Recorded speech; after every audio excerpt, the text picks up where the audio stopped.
भाजपा के सदस्यता अभियान में भाजयुमो 15 लाख युवाओं को जोड़ेगी। सदस्यता अभियान के आगाज से पहले भाजयुमो के प्रदेश और जिले के 1200 पदाधिकारियों की आज वाराणसी में कार्यशाला रखी गई। सीएम योगी ने कहा, मेरा हर काम देश के नाम। युवाओं में यही संकल्प होना चाहिए, पहले देश है फिर हम है। हमारा मत मजहब संप्रदाय तब ही है जब देश सुरक्षित है। हमें मिलकर आने वाली चुनौती का सामना करना है। आप देख रहे हैं कि कैसे कैसे षड्यंत्र हो रहे हैं। जिन्होंने सामाजिक ताने बाने को छिन्न भिन्न किया, वो आज फिर से नकाब पहनकर गुनाह करने की मुद्रा में आ गए हैं। योगी ने युवा कार्यकर्ता से कहा, आपका उत्साह एक नई ऊर्जा का कारण बनता है। यही तो सकारात्मक ऊर्जा है जिसके दम पर हम लोग यूपी जैसे राज्य को सुशासन और पीएम के विजन के साथ नई ऊंचाइयों पर पहुंचाने का काम कर रहे हैं। इस ऊर्जा के लिए सब कुछ संभव है। यह उम्र ऐसी होती है जहाँ ऊर्जा और प्रतिभा दोनों है। श्रद्धेय अटल जी ने कहा था, सिद्धांत विहीन राजनीति मौत का फंदा है। हम सभी एक राष्ट्रवादी मिशन के लिए काम कर रहे हैं। हमने सार्वजनिक जीवन में राजनीति सत्ता प्राप्ति के लिए साधन के रूप में नहीं,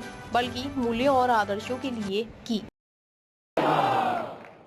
इसके बगैर हम सोच भी नहीं सकते।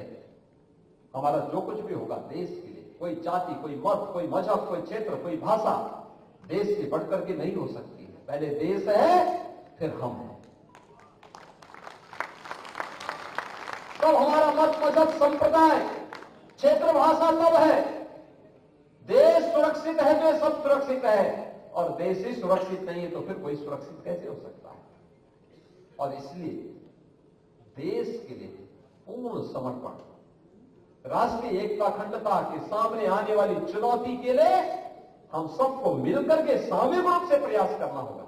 आप देख रहे होंगे किस किस प्रकार की अफवाहें फैलाई जा रही है, कैसे कैसे षड्यंत्र हो रहे हैं, कैसे कैसे गुमराह करने वाली बातें हो रही हैं।